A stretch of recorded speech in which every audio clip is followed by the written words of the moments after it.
One Piece is the highest-selling manga in history. It has been running for over 25 years. It has more than 1,100 episodes. Most people who haven't watched it assume the story is about a boy who wants to find a treasure. It is not. One Piece is about a world that has been lying to itself for 800 years, and a group of people too chaotic, too free, and too honest to fit inside the lie. Luffy is not the main character in the conventional sense. He is the opposite of the world. Understanding what the world of One Piece actually is, and what it is hiding, is what makes the last 300 episodes feel like something no other long-running series has ever attempted. The treasure at the end of the Grand Line is called the One Piece. Luffy wants to be king of the pirates, which means finding it. That is the premise, stated clearly in episode 1. But Eiichiro Oda has been building something underneath that premise since the beginning. The Void Century. The Will of D. The Poneglyphs. The world government and what it destroyed 800 years ago. Most long-running shonen series get bigger as they go and eventually collapse under their own weight. One Piece gets more coherent. The longer it runs, the clearer it becomes that everything was connected. That coherence is the argument I want to make. Most viewers understand the world government as the main antagonist of One Piece, the institution the Straw Hats keep running into, the thing that sends admirals after them. But the world government is not just an antagonist. It is the thesis. The world government exists to erase a specific chapter of history. Not because the history is embarrassing but because the history proves that a group of people once lived in a way the current world cannot allow. The Void Century, the 100-year gap in the historical record, is the center of the story. Everything Luffy does is unconsciously in the tradition of what was erased.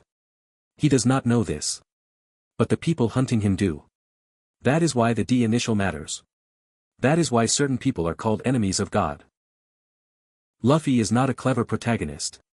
He is not strategic or calculating or even particularly wise. He is almost inarticulate about what he wants except for one thing, freedom. Not freedom as an abstract political concept. Freedom as a physical fact. He will not be told where he can go, what he can do, who he can be friends with. This makes him genuinely threatening to the world government in a way that a smarter, more calculating protagonist would not be. A smart pirate can be negotiated with, controlled, used. Luffy cannot be used. He does not want anything they have. He will not be bought, won't be threatened into compliance, and doesn't understand hierarchy well enough to be flattered by it. He is immune to every tool a corrupt system uses to maintain control. That is why Roger and the DS before him were erased. They were not defeated. They were too free to be incorporated. The One Piece is 25 years old and it is not too late to start. Episode 1 is still one of the best first episodes in anime. If this framing is new to you, subscribe. I cover what long-running series are actually doing underneath the surface. The Egghead arc, and the final saga as a whole, is paying off 20 years of setup. Dr. Vegapunk exists to ask a specific question. What is the will that the ancient kingdom was trying to pass to the future? The answer to the Void Century is not going to be a treasure in the conventional sense. The One Piece is almost certainly a message, proof that a freer world existed, that it was destroyed deliberately, and that the current world order is an 800-year-old crime scene pretending to be civilization. The reveal is not meant to make Luffy sad. It is meant to make the entire world angry enough to change. Oda has been writing the conditions for a world revolution since 1997. Luffy's final awakened form, Gear 5, looks like a cartoon. It is deliberately, visually, the logic of Looney Tunes applied to a battle. His body warps. He laughs. The fight becomes absurd. This is not a tonal misstep. It is the most honest expression of what Luffy is. In a world that is deadly serious about its hierarchies, its bloodlines, its devil fruit rankings and hockey tiers, Luffy's most powerful form is fundamentally playful. He is immune to gravity. He turns the enemy's attacks into jokes. The Nika fruit, the sun god, is the fruit of freedom described in the ancient texts, and the form it takes is joy. Oda has been building toward this since the very first chapter where Luffy grabbed his face and stretched it. The most powerful thing in the world of One Piece is a person who is having fun.